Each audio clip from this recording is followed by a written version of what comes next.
ህወሓት በጎንደር ሁመራ በኩል አጥቢያ ሌሊቱን በከባድ መሳሪያ ታጀበው ውጊያ መክፈቱ ተሰምቷል። በተመሳሳይ በአፋር ሚሊ አቅጣጫ የከባድ መሳሪያ ተኩስ ተጀምሯል። በሌላ በኩል በራያ ቆቦ በሰቆጣና በጨርጨር ባላ አፋር መስመሮች እንዲሁም በጠለምት በኩል ወታደራዊ ውጥረቶች እንዳሉ ከየአካባቢው ያሰባሰብናቸው መረጃዎች ያመላክታሉ። ቀዳሚ መረጃችን ነው።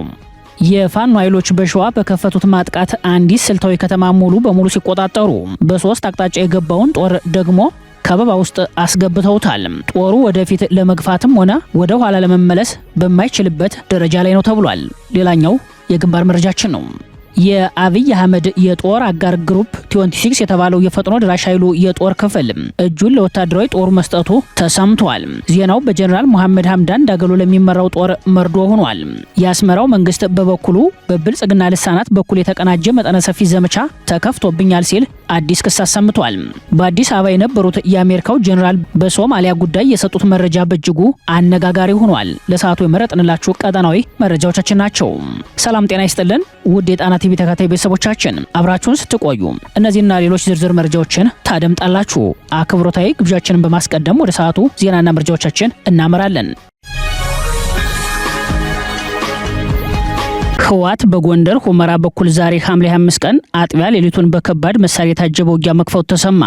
እንደ አካባቢው ምንጮች መረጃ በኢትዮ ሱዳን ድንበር ከሌሊት ጀምሮ በከባድ መሳሪያ የታገዘ ውጊያ እየተካሄደ ነው። ተኩሱና ከባድ መሳሪያው ከበረከት ተነስቶ ወደ ሸረሪናና ነጭ አፈር ባሉት የድንበር አካባቢዎች አቅጣጫ ነው። ከኩለ ሌሊት ጀምሮ የተከፈተው ውጊያ በከባድ መሳሪያዎች የተደገፈ ሲሆን ይህ ዜና እየተጠናቀረ ባለበት ዛሬ ሐምሌ 25 በኢትዮጵያ ሰዓት አቆጣጠር እኩለ ቀን ድረስ እንደቀጠለ ነው።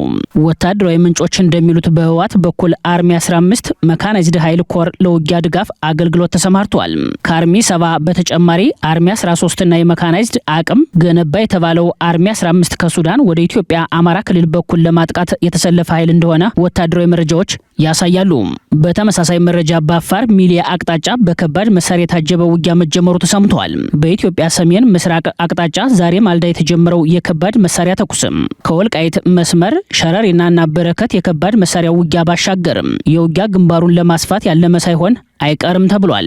በአፋር ሚሊ የረጅም ርቀት የከባድ መሳሪያ ተኩስ በተከታታይ እየተሰማ ነው ያሉት የአካባቢው ምንጮችም ይሄኛው የውጊያ ግንባር የኢትዮ ጅቡቲ ዋና መስመር የሆነው መንገድ ለመቁረጥ ያለመ ሳይሆን አይቀርም ተብሏል። በሌላ በኩል በራያ ቆቦ በሰቆጣና በጨርጨር ባላ አፋር መስመሮች እንዲሁም በጠለምት በኩል ወታደራዊ ውጥረቶች እንዳሉ ከየአካባቢው ያሰባሰብናቸው መረጃዎች ያመላክታሉ። የብልጽግናው አየር ኃይል ከዚህ ቀደም በጎንደር ሁመራ አቅጣጫ የኢትዮጵያና ሱዳን ድንበር አዋሳኝ አካባቢ በሚገኘው ሸረሪና ተብሎ በሚጠራው አካባቢ በህወሓት ታጣቂ ኃይሎች ወታደራዊ ካምፕ ላይ ቢያንስ 2 ጊዜ የድሮን ድብደባ መፈጸሙ ይታወሳል። ቀዳሚው የድሮን ድብደባ ግንቦት 29 ቀን በትግራይ አቅጣጫ ከኢትዮ ኤርትራ ድንበር 6 ኪሎ ሜትር ርቀት በምትገኘው ገመሃሎ ሽራሮ አካባቢ አጥቢያ ሌሊቱን የተፈጸመ የድሮን ጥቃት ሲሆን በወቅቱ ወደ ሱዳን ለጉዞ የነበሩ የአርሚ 13 አባላትን ኢላማ ያደረገው ጥቃት ከ10 በላይ ወታደራዊ ተሽከርካሪ ላይ የተጫኑ የታጣቂ ቡድኑን አባላት ሙትና ቁስለኛ ማድረጉ ይታወሳል። ይህ የድሮን ጥቃት ከተፈጸመ በኋላ የብልጽግና አየር ኃይል በዛው በትግራይ ክልል ወደ አዲ ሀገራዊ፣ አዲ ነብሪድና አዲ ዳዕሮ ቅኝት በማድረግ ኃይል የመበተን ስራ መስራቱ አይዘነጋም። ሁለተኛው የድሮን ድብደባ ከትግራይ ውጭ በጎንደር ሁመራ የኢትዮ ሱዳን ድንበር አዋሳኝ አካባቢ ከቀዳሚው ጥቃት በ3 ቀናት ልዩነት ማለትም ሰኔ 1 ቀን በህወሓት ታጣቂዎች ላይ የተፈጸመ መሆኑ ይታወሳል። በወቅቱ ከጎንደር ሁመራ የወጡ መረጃዎች እንደሚያሳዩት ህወሓት ታጣቂ ኃይሉን በኢትዮ ሱዳን ድንበር ልዩ ስሙ ሸረሪና በተባለ ቦታ ትንኮሳ ከፍቶ የነበረ ሲሆን ከትንሽ ጊዜ ውጊያ በኋላ ወደ ኋላ አፈግፍገዋል።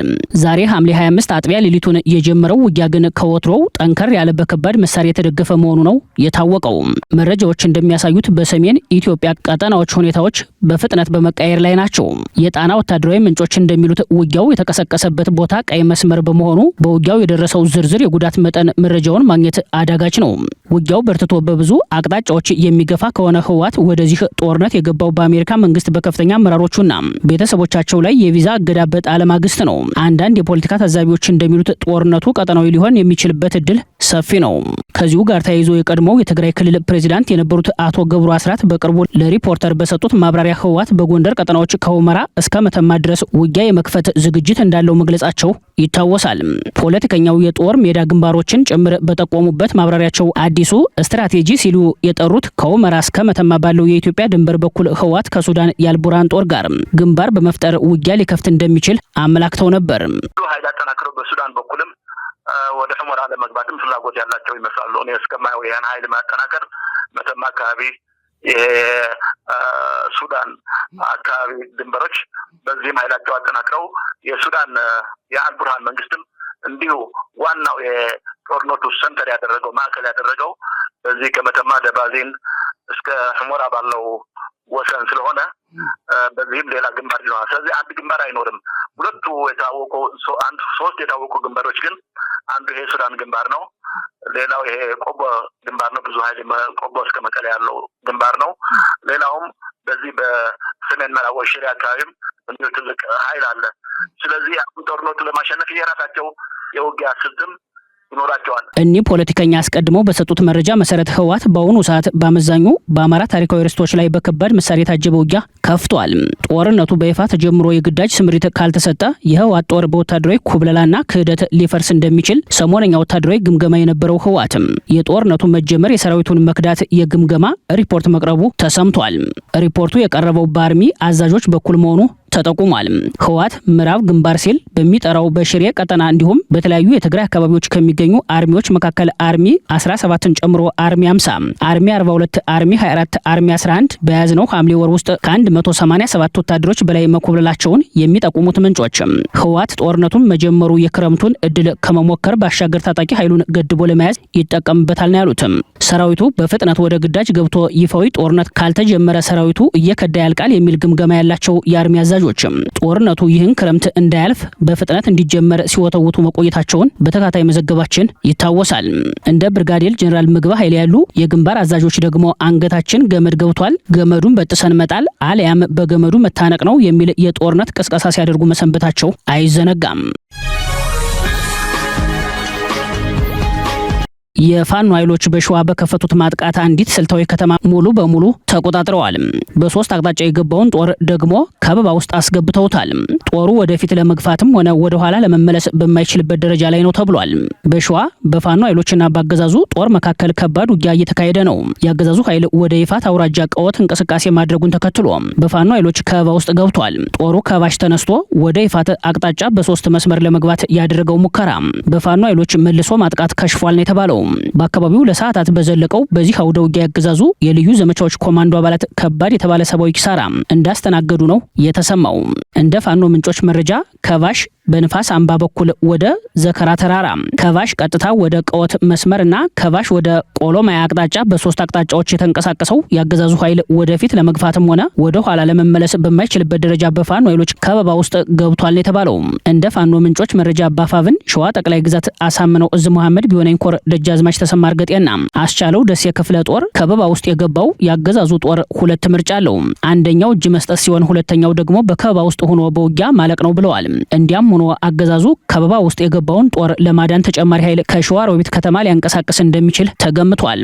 ይህ ዜና እስከተጠናቀረበት ሰዓት ድረስ ቀለበት ውስጥ የገባው ያገዛዙ ጦር ተጨማሪ ኃይል ከሸዋሮቢት ከሞላሌና ከመሃል ሜዳ ቢጠይቅም የፋኖን ደፈጣዎች እና ከበባዎችም ለማለፍ የተቸገረው ኃይል የደገፈውና የመጣለት ኃይል የለም። የፋኖ ኃይሎች ያገዛዙን ጦር ከበው ከማስጨነቅ ባለፈ የባሽ ከተማን ሙሉ በሙሉ ተቆጣጥረዋል። በስልታዊ ጠቀሜታዋ የምትታወቀው የባሽ ከተማ በደጃዝማች ተሰማ እርገጤ በክፍለ ጦሩ ቁጥጥር ስር የዋለች ሲሆን በዚህ ውጊያ ላይ የባሽ ክላስተርና የተሬ ክላስተር አባት አርበኞች ጦር ከፍተኛ ታሪክ በመስራት ሁለት ያገዛዙ ኃይልን ገለዋል። በሌላ በኩል ከመዘዞ አቅጣጫ የተንቀሳቀሰው ያገዛዙ ኃይል ከመዘዞ ተነስቶ በያበር ቀበሌ በኩል ወደ መንግስት ወደ ተባለች ቀበሌ ለመሻገር ሲንቀሳቀስ ባስቻለው ደሴ ክፍለ ጦር እርምጃ ተወስዶበት ከበባ ውስጥ ይገኛል ሲሉ መረጃውን ያደረሱን የፋኖ ምንጮች ናቸው። ምንጮቹ አክለውም ያገዛዙ ጦር በአሁኑ ወቅት መሶቢት በተባለ ቦታ ተራራ ላይ ተሰቅሎ የሚገኝ ሲሆን ተጨማሪ ደጋፊ ኃይል ቢጠይቅም የሚደርስለት በማጣቱ በከፍተኛ ውጥረት ውስጥ እንደሚገኝ ገልጸዋል። በተያያዘ ዜና ካጣየና አላላ ተነስቶ በሁለት አቅጣጫ ማለትም ያጣየው በከሳያት ወደ ደረትማ እንዲሁም ያላላው በብርቂቶ ወደ ደረትማ የተንቀሳቀሰውን ያገዛዙን ጥምር ጦር የ7 ለ7 ክፍለ ጦር የፋኖ ኃይሎች በደፈጣ ጥቃት መተው እንደመለሱት በግንባር መረጃው ላይ ተመላክቷል። የአብይ አህመድ የጦር አጋር ግሩፕ 26 የተባለው የፈጥኖ ድራሽ ኃይሉ የጦር ክፍል እጁን ለብሔራዊ ጦሩ ሰጠ። ዜናው በጀነራል መሐመድ ሐምዳን ዳገሎ ለሚመራው ጦር መርዶ ሆኗል። ወታደራዊ ድል የራቀው የብልጽግና ጦር አጋር ፈጥኖ ድራሽ ኃይል ግሩፕ 26 የተባለው ወታደራዊ ቡድኑ ለሱዳን ጦር እጅ መስጠቱ ተሰምቷል። የሱዳን ዜና ኤጀንሲ ሱና እንደዘገበው የሱዳን ፈጥኖ ድራሽ ኃይል አባል የሆነውና ግሩፕ 26 የተባለው ወታደራዊ ቡድን በኡምዱርማን አካባቢ ለሱዳን ብሔራዊ ጦር እጁን ሰጥቷል። እንደ ሱና የዜና ወኪል መረጃ አመራሮቹ አባላቱና ወታደራዊ ትጥቆቹ ለብሔራዊ ጦሩ ገቢ ሆነዋል። ወደ 45 የሚጠጉ ተዋጊዎችን እና መኮንኖችን የያዘው ይህ ቡድን የሱዳን ብሔራዊ ጦር በቅርቡ በሰሜን ኮርዶፋን ያደረገውን ግስጋሴ ተከትሎ ከባራና ከሌሎች የአካባቢው ስፍራዎች በመሸሽ የመጣ እንደሆነ ተገልጿል። ተዋጊዎቹ የውጊያ ተሽከርካሪዎችን እና የተለያዩ የጦር መሳሪያዎችን ጨምሮ ሙሉ ወታደራዊ ትጥቃቸውን ይዘው እጃቸውን መስጠታቸውን በሱና የዜና ወኪል ዘገባ ላይ ተመላክቷል። ክስተቱ የተፈጸመው የሱዳን ጦር ኤልኦቬይድን ከዋና ከተማዋ ጋር የሚያገናኙ ስትራቴጂካዊ መስመሮችን ጨምሮ በሰሜን ኮርዶፋን ያለውን ወታደራዊ እንቅስቃሴ ባሰፋበት ወቅት ነው። የብልጽግናው አለቃ የጦር አጋር የሆኑት ጀነራል መሐመድ ሐምዳን ዳገሎ በቅርቡ ካርቱምን እንቆጣጠራለን የሚል ዛቻ ባሰሙ ማግስት አንደኛው የጦራቸው ክፍል ከነ አመራሩ በጀነራል አብዱል ፈታህ አልቡርሃን ለሚመራው የሱዳን ብሔራዊ ጦር እጁን መስጠቱ ከባድ መርዶ ሆኖባቸዋል። በሌላ በኩል ጀነራሉን ጉብኝት ተከትሎ ጦሩ ድንበር ላይ በተጠንቀቅ መቆሙ ተሰምቷል። በኢትዮ ሱዳን ብሉ ናይል ድንበር የሱዳን ጦር ኃይሎች 4ኛ እግረኛ ክፍለ ጦር አዛዥ ሜጀር ጀነራል ኢስማኤል አልጣይብ ሁሴን በግንባር ተገኝተው ከጦሩ ጋር መክረዋል። ጀነራሉ በዳማዚን በሚገኘው የጦር ግንባር በመገኘት የሰራዊቱን ወታደራዊ ዝግጁነትና የወታደራዊ እቅዶችን አፈጻጸም በይፋ መመርመራቸውን ሱና ዘግቧል። እንደ ዘገባው የክፍለ ጦሩ አዛዥ በግንባር ቀደምትነት ከተሰማሩት የጦር ክፍሎችና ከተለያዩ የእዝ ማዕከላት አዛዦች ስለ ቀጠናው አጠቃላይ ደህንነትና የኦፕሬሽን ሁኔታ ስለ ሰራዊቱ ስምሪት እንዲሁም የተደቀኑ የደህንነት ስጋቶችን ለመመልከት ስለተዘጋጁት የመስክ ቅንጅቶች ሰፊ ማብራሪያ ተሰጥቷቸዋል። ሜጀር ጀነራል እስማኤል አልጣይብ በጉብኝታቸው ወቅት ሰራዊቱ ግዴታውን ለመወጣት በቁርጠኝነት ላይ እንደሚገኝ ገልጸው የጦር አዛዦችም ሆኑ ተራ ወታደሮች ከተሰጣቸው የበላይ መመሪያ አንጻር ማንኛውንም ተልዕኮ በፍጥነት በቅልጥፍና ለመፈጸም ያላቸው ዝግጁነትን አመልክተዋል። በዳማዚን አካባቢ የተደረገው የተጠንቀቅ ወታደራዊ ጉብኝት ባለፉት ሳምንታት በሱዳን መደበኛ ጦርና በፈጣን ድጋፍ ሰጪ ኃይሉ መካከል ተከታታይና ደም አፋሳሽ ውጊያዎች ከተካሄዱ በኋላ ነው። አሁንም የስትራቴጂካዊ ይዞታ የበላይነትን ለመጨበጥ ከባድ ፍጥጫ የነገሰበት ግንባር መሆኑ ታውቋል። በኢትዮ ሱዳን ድንበር ላይ የሚገኘው ብሉ ናይል ክልል ለሁለቱም ሀገራት እጅግ ወሳኝ ስትራቴጂካዊ ቀጠና ነው። ይህ ቀጠና በውስጡ የያዘው የታላቁ የኢትዮጵያ ህዳሴ ግድብ መገኛ በመሆኑ ለኢትዮጵያ የኃይልና የልማት ዋስትና ሲሆን፣ በተመሳሳይ ለሱዳን ከናይል ወንዝ ፍሰት ከግብርና መሬትና ከድንበር ደህንነት ጥበቃ አኳያ እጅግ ከፍተኛ ቁልፍ ስፍራ ያለው ቦታ ነው። እንዲያም ሆኖ በአሁኑ ወቅት በቀጠለው የሱዳን የውክልና ጦርነት አካባቢው አደጋ ከቦታል። ህወሓትና ብልጽግና ድንበር ተሻጋሪ ጦርነት እያዋለዱ መሆናቸውን አንድ ዓለም አቀፍ ተቋም አመላከተ። የህወሓትና የብልጽግና የሙሉ ግንባር ጦርነት እየጀመረ ባለበት በዚህ የመጨረሻ ምዕራፍ ላይ በጉዳዩ ዙሪያ የጀርመን ዓለም አቀፍና የደህንነት ጉዳዮች ተቋም ባለ 8 ገጽ የስጋት ትንተና አውጥቷል። የተቋሙን የስጋት ትንተና እንደሚያሳየው በህወሓትና በብልጽግና የተሳሳቱ ስሌቶችና ትልቅ ጦርነት ሊቀሰቀስ የመጨረሻው ደረጃ ላይ ሲደርስ ጦርነቱ ከተቀሰቀሰም ከኢትዮጵያ አልፎ ቀጠናዊ ሊሆን እንደሚችል በሂደቱ ኤርትራና ሱዳንም እንደሚካተቱ ስጋቱን አጋርቷል። የህወሓትና የብልጽግና ጦርነት ከኢትዮጵያ ድንበር ባሻገር የመስፋፋት አቅም እንዳለው በመግለጽ ያስጠነቀቀው ተቋሙ ዓለም አቀፍ ተዋናኞች በፌዴራል መንግስትና በህወሓት መካከል ያለውን የውጥረት አዙሪት ለመቀልበስ ከስካሁኑ ከፍ ባለመልኩ ጠንክረው ሊሰሩ ይገባል የሚል የረፈደ ጥሪ አቅርቧል። የአውሮፓ ህብረትም ሆነ ሌሎች ኃይሎች የተሰጋውን ጦርነት ለመግታት ሲንቀሳቀሱ ባይታዩም የጀርመን ዓለም አቀፍና የደህንነት ጉዳዮች ተቋም በህወሓትና ፌዴራል መንግስት መካከል የሚኖሩ የተሳሳቱ ስሌቶች ሌላ ትልቅ ድንበር ተሻጋሪ ጦርነት ሊያስነሱ እንደሚችሉ ተጨባጭ ስጋቱን አጋርቷል። ኢትዮጵያን ጨምሮ በአጠቃላይ በአፍሪካ ቀንድ ቀጠና እያደገ የመጣው አዲስ የጦርነት ዝንባሌ በኤርትራ በሱዳንና በሌሎች የአካባቢው ተዋናኞች ላይ ተጽዕኖ ሊያሳድር እንደሚችል የተቋሙ የደህንነት ትንተና በስፋት ያሳያል። ጀርመን እና የአውሮፓ ህብረት ቀድሞውኑ ውዝግብ ባልተለየው የቀይ ባህር ቀጠና ውስጥ ተጨማሪ ውጥረትን ለማስቀረት ቀውሱን ለመከላከል ጥብቅ ቁርኝት ሊኖራቸው እንደሚገባ ይኸው ሰነድ ምክር ሀሳቡን ያቀርባል። ጀርመንም ሆነ የአውሮፓ ህብረት ይህንን በፌዴራል መንግስትና በህወሓት መካከል ጎልቶ የወጣ የተካረረ ፍጥጫ ለማርገብ በተጨባጭ ምን ማድረግ ይችላሉ የሚለው ወሳኝ ጉዳይ ላይ ስጋት እንዳለውም የደህንነት ተቋሙ በትንተና ሰነዱ ላይ አመላክቷል።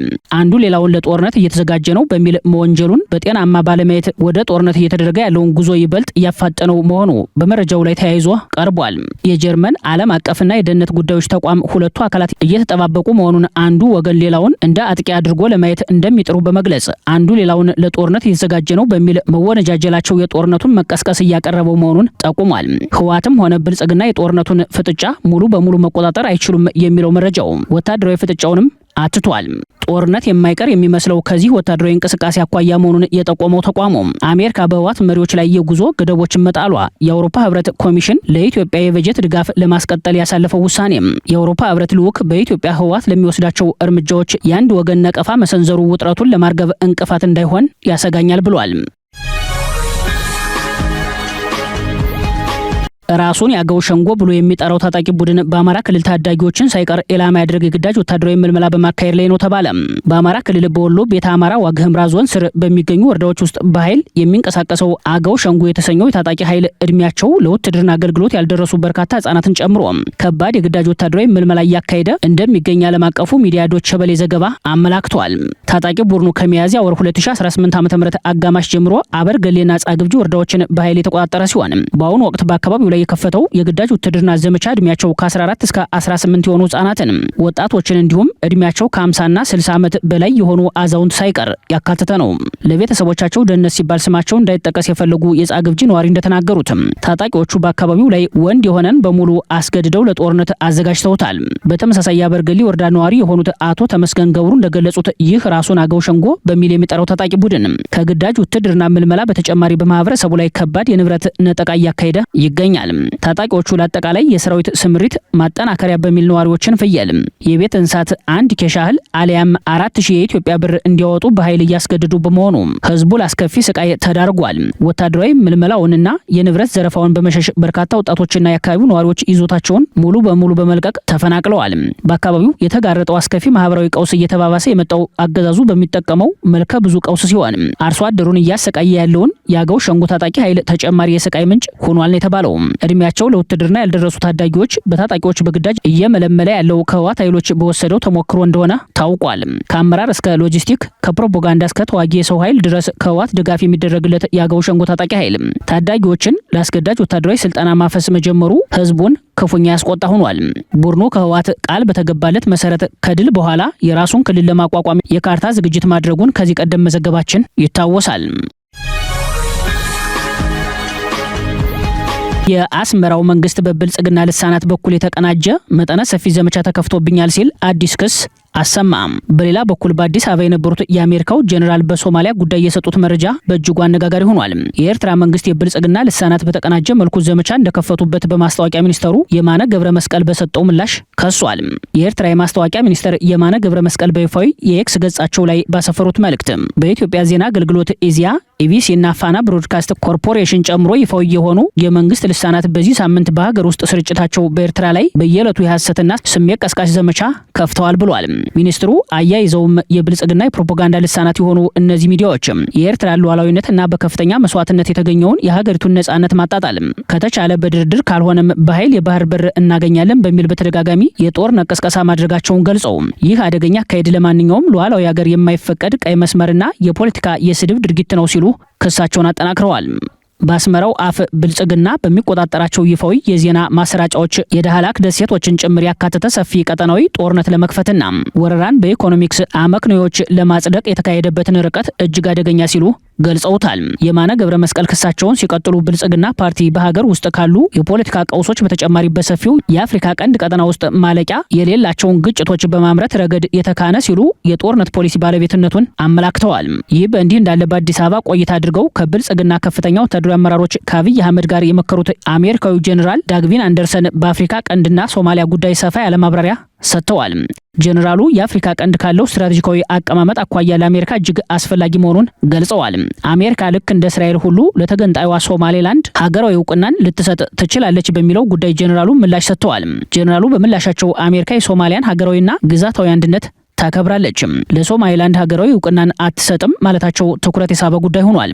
በተለይም የትራምፕ አስተዳደር በአፍሪካ ቀንድ የሚከተለው ፖሊሲ ስታተስ ኮ በሚል ነገሮችን ባሉበት ማስቀጠል የሚል መሆኑን ያሳየ ነው ተብሏል። የጀነራሉ ንግግር ለሶማሊላንድ ሀገራዊ እውቅና በመስጠት ቀዳሚ የሆነችውን እስራኤልን የሚያስደስት ዜና እንዳልሆነ ይታወቃል። በሳውዲ አረቢያ እስር ቤቶች ከ200 በላይ ኢትዮጵያውያን ሞት ተፈርዶባቸው ፍርድ እየተጠባበቁ ባለበት በዚህ ሰዓት አንድ ሞት የተፈረደበት ኢትዮጵያዊ እዚያው እስር ቤት ውስጥ ሆኖ ድምጹን አሰምቷል። ሞትን እየተጠባበቀ የሚገኘው ታሳሪ ለዓለም አቀፉ ሚዲያ ያለውን ሰቆቃ በዝርዝር አስረድቷል። ከሰሞኑ በርካታ ኢትዮጵያውያን በሳውዲ አረቢያ በስቅላት ሲቀጡ አሁንም በተመሳሳይ ቅጣት በሳውዲ እስር ቤቶች ከ200 በላይ ኢትዮጵያውያን ሞት ተፈርዶባቸው ፍርዱን እየተጠባበቁ ይገኛሉ። በጉዳዩ ላይ ቢቢሲ ይዞት በወጣው ዘገባ ላይ በእስር ላይ ያሉና የሞት ፍርድ የተፈረደባቸውን ሰቆቃ አመላክቷል። የስልክ ጥሪው ከእስር ቤት ውስጥ የመጣ ሲሆን ከደርዘን በላይ የሚሆኑትን ማነጋገሩን ዘገባው አትቷል። ስማቸው ለደህንነታቸው ሲባል የተቀየረ የሁለት ኢትዮጵያውያን ተማጽኖ እና ታሪክ ዘገባው ላይ ወጥቷል። ሁለቱ ሀብቶም እና ደስታ በሚል ስማቸው የተቀየረ ሲሆን ቢቢሲ በእስር ቤት ውስጥ ሞት ተፈርዶባቸው የሚገኙ ተጨማሪ 5 ኢትዮጵያውያንን ማናገር መቻሉንም በዚሁ ዘገባ ላይ አመላክቷል። ኢትዮጵያውያኑ በሳውዲ ካሚስ ሙሻት በሚባል እስር ቤት ታስረው የሚገኙ ሲሆን ከቢቢሲ ጋር መነጋገር የቻሉት በእስር ቤቱ ግድግዳ ላይ በተገጠመ ስልክ ነው። የሞት ፍርድ የተፈረደባቸው ኢትዮጵያውያኑ በኢትዮጵያ የቀጠለውን ጦርነት ሸሽተው ሌላ ሞት በሰው ሀገር እንደገጠማቸው ተናግረዋል። በእስር ቤቱ ያሉና ሞታቸውን የሚጠባበቁ ኢትዮጵያውያን ያሉበት የእስር ሁኔታም አስከፊ ነው። ለቢቢሲ የአይን ምስክርነት የሰጡት ታሳሪዎች ባሉበት ክፍል 45 አልጋዎች ሲኖሩ ክፍሉ 90 ሰው እንዲይዝ ታስቦ የተሰራ ቢሆንም አሁን ላይ 200 ታሳሪዎች በዚሁ ክፍል ታጭቀው እንደሚገኙ ገልጸዋል። ቀን ላይ ታሳሪዎቹ ሙቀቱን ለመከላከል ትከሻ ለትከሻ ተነካክተው መሬት ላይ እንደሚተኙ፣ ማታ ላይ እጅጉን በሚቀዘቅዝበት ወቅት ደግሞ የተበጫጨቀና የነተበ ጨርቅ ለብሰው እንደሚያድሩ ኢትዮጵያውያኑ ለዜና ምንጩ የገጠማቸውን ከባድ ሰቆቃ ሲያስረዱ ተሰምተዋል። የክፍሉ በር የሚከፈተው ጥበቃዎቹ ምግብ ሊሰጧቸው ሲመጡ ብቻ ሲሆን ማስክ የለበሱ ጥበቃዎች ምግቡን ሰጥተው ወዲያውኑ በሩን ይዘጉታል። ከነሱ ጋር መነጋገር የማይቻል ሲሆን ለመናገር የሞከረ ታሳሪ እንደሚደበደብ ኢትዮጵያውያኑ ገልጸዋል። አሁን ላይ ከ200 በላይ ኢትዮጵያውያን የሞት ፍርዳቸውን እየተጠባበቁ ሲሆን የሳውዲ መንግስት የሚፈጽመው የሞት ፍርድ በጥፍ ጨምሯል። በ2023 በዓመት የ2 ኢትዮጵያውያን የሞት ፍርድ ተፈጻሚ የነበረ ሲሆን ባለፈው ዓመት በ2025 ግን 35 ኢትዮጵያውያን በስቅላት ተቀጥተዋል። ባለፉት 7 ወራት ብቻ የ17 ኢትዮጵያውያን በተመሳሳይ ክስ የሞት ፍርዱ ተፈጻሚ ሆኖባቸዋል። ሚያዝያ ወር 3 ባለፈው ሰኔ ወር ደግሞ በአንድ ቀን ብቻ 5 ኢትዮጵያውያን በስቅላት እንዲሞቱ ተደርገዋል። ኢትዮጵያውያኑ እንዲህ ያለ ሞት የገጠማቸው የኢትዮጵያ መንግስት ለጉዳያቸው የሚገባውን ያህል ትኩረት ባለመስጠቱ መሆኑን በዘገባው ላይ አመላክቷል። ክቡራትና ክቡራን ቤተሰቦቻችን ለሰዓቱ የሰናዱት መረጃዎቻችን የተከታተላችኋቸውን ይመስሉ ነበር። አብራችሁን ስለቆያችሁ ልባዊ ምስጋናችን ይድረሳችሁ እያልን የጣና ቲቪ ወቅታዊ ዜናዎች፣ ትንታኔዎችና ልዩ ልዩ ፕሮግራሞች እንደርሷችሁ ቻናላችን ሰብስክራይብ በማድረግ ቤተሰብ ይሁኑ። በተሳትፎ ሚዲያውን እንዲያጠናክሩ ጥሪያችንን እናቀርባለን። ጣና ቲቪ ከሀቅ ጋር